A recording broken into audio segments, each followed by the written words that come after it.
ରାଜା ଭାଇ କେମିତି ଅଛ କଣ? ଭଲ ଅଛ? ଆଉ କଣ କରିବା ଆଉ ରାଜା ଭାଇ ଆଉ କାଲି ବସାଣିରେ ପଡିକି ଟିକେ ମୋବାଇଲ ଗୋଟେ ଭାଙ୍ଗିଗଲା ମୋର। ଭାବିଛି ଗୋଟେ ନୂଆ ମୋବାଇଲ ଆଣିବି। କୋଉଟେ ଅନଲାଇନରେ ଆଣିଲେ ଭଲ ହବ? ଅନଲାଇନରେ ଭାବୁଛ?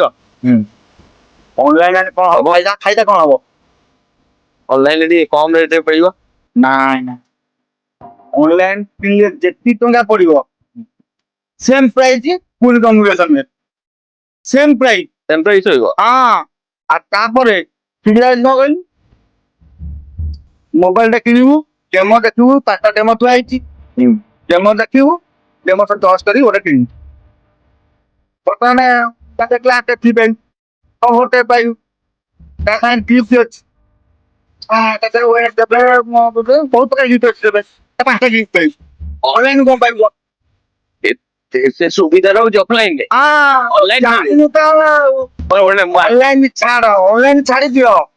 ଏ ଦୁସରା ଦୋକାନୀ କିଛି ନାହିଁ, ମୋବାଇଲ କିଣ ଆମ ଦୋକାନ ତେଣୁକରି କିଣ ସବୁ ସୁବିଧା ପାଇବ। ସିମ୍ ପାଇବ, କଭର ପାଇବ, ତା ସାଙ୍ଗରେ ଗ୍ଲାସ ପକେଇ ପାରିବ। ପୁଣା ଫୋନରୁ ଟ୍ରାନ୍ସଫର ହବ କୋଉଠୁ? ସବୁ ପିଲା ଆମ ଟ୍ରାନ୍ସଫର କରିଦେବେ, ମାଗଣାରେ ହବ, ପଇସା ପଡିବନି।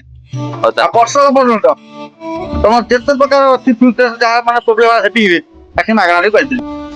ଏଭଳି ସୁବିଧା ଅଛି ହଉ, ଏତେ ସୁବିଧା ଅଛି, ଚାଲ ଯିବାକୁ ଏଇ ମୋବାଇଲ କୁ ଆଉ ଗୋଟେ ନୂଆ ମୋବାଇଲ ଆଣିବା। ଆସ।